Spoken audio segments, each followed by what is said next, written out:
the day I died. I remember the moment like a blink between two worlds. 1 second I was lying in that hospital bed, chest aching, breath shallow.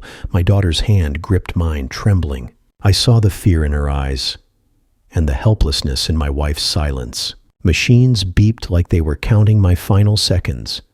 Then everything slowed. The beeping faded. And it wasn't pain that followed. It was peace, not the kind you feel on a quiet evening or during a soft prayer. No, this was divine peace, weightless, like I was being unwrapped from all the fears, regrets, and memories that once anchored me to this life. And then I saw light, not the artificial glow of hospital bulbs or the sunrise I had once loved, but a light that pulsed with life itself. I moved without moving. Above me lay my own body, frail and still. Yet I wasn't afraid. I knew. I was no longer part of it. I was called. Suddenly I was standing somewhere I can't fully explain, a place that felt familiar and foreign all at once. There was no time there, no clocks, no schedules, just presence. And in that presence stood a man, his eyes like fire and kindness rolled into one. I knew him. Somehow every sermon, every whispered prayer had prepared me for this moment.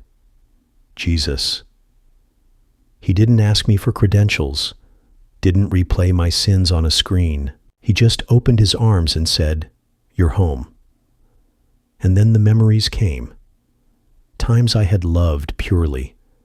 Times I had failed, but reached for grace. Times I had whispered, "I believe," even when doubt knocked louder than faith. All of it seemed known.